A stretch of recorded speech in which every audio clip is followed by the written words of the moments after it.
Si vous avez cliqué, c'est que vous avez vu le titre. On va faire une review Lego, mais on va changer de registre. Star Wars c'est bien, mais Star Wars pas tous les jours. Aujourd'hui, on va parler de Harry Potter.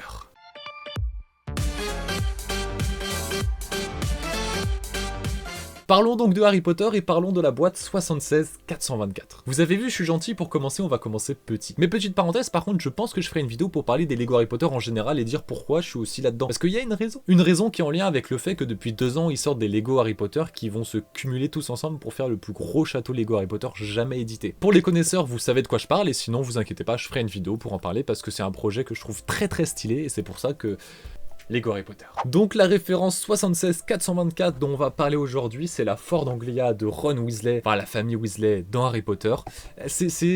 Il est iconique quand même, hein. Je trouve qu'il est iconique. La boîte est sortie en mars 2024 et toujours disponible et pour l'instant annoncée jusqu'en juillet 2027, donc il y a encore le temps. Surtout qu'elle est commercialisée à un prix public de 14,99 et trouvable très facilement en ristourne. En tout cas, si on prend son prix public de 14,99 pour 165 pièces, ça fait à peu près 9 centimes la pièce. On est déjà à un prix Lego pièce qui est complètement respectable, donc en ristourne, sautez dessus. Pour la boîte, on est sur un petit format classique qui est souvent proposé pour voilà les boîtes Lego entre 15 et 20 euros. Bon, même si des fois, et notamment chez Star Wars, on demande s'ils vont pas un jour faire des formats petits comme ça à 40 euros, c'est une petite balle perdue. En tout cas, sur le dessus, on va retrouver notre sélection de figurines, on va en compter 2, voire 4 si on compte Edwige et Croutard, mais on va pas les compter. À l'avant, on retrouve notre Lego en illustration avec le Poudlard Express qui fait référence à la scène iconique, qui là par contre je vais un peu plus pêcher que Star Wars parce que c'est dans le deuxième film. Je suis sûr que j'ai tort. Et à l'arrière, on va nous présenter les fonctionnalités que la voiture va embarquer, et ça on va les voir juste après. Les figurines, elles sont donc au nombre de 2,5 et on commence par Harry Potter,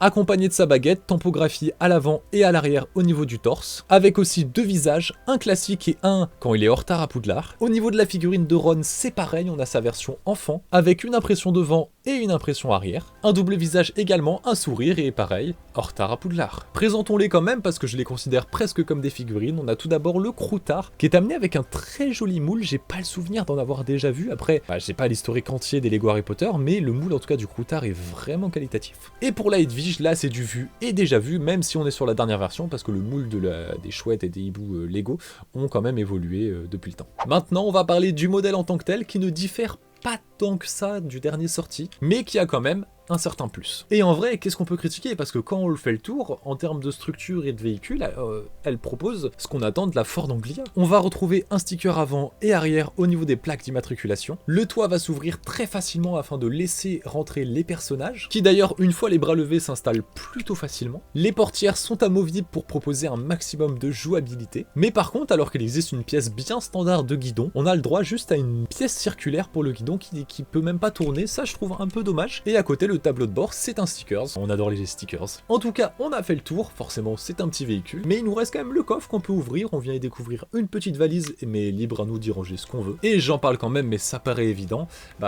Les roues. Pour moi, elle est parfaite, elle est iconique dans l'univers de Harry Potter, je peux pas en dire plus. En termes de construction, par contre, forcément, vous attendez pas à beaucoup. Moi, pour ma part, je l'ai fait en 10 minutes et voilà, c'est plié, mais ça fait plaisir. Faisons quand même de la critique, il y a une tempographie au niveau des portières qui est bien, mais qui n'est pas du même blanc que les pièces blanches à côté, et ça, je trouve un peu dommage. Il faut être critique quand même. Après, en contrepartie, son point positif, c'est que dans tout l'historique des Lego Harry Potter, c'est la version la plus simple pour acquérir la Ford Anglia, parce que c'est la seule version, à part si je me trompe en tout cas dans les recherches que j'ai fait, où on peut l'acquérir seul. J'ai rangé Harry et Ron dans le véhicule, ils sont fin prêts à aller à Poudlard, et on arrive à la fin de cette review rapide. En même temps, c'est un petit set. Mais j'espère quand même que ça vous a plu, et si jamais Harry Potter, les Lego Harry Potter, ça peut vous parler, ne vous inquiétez pas, on en reparlera un petit peu sur la chaîne.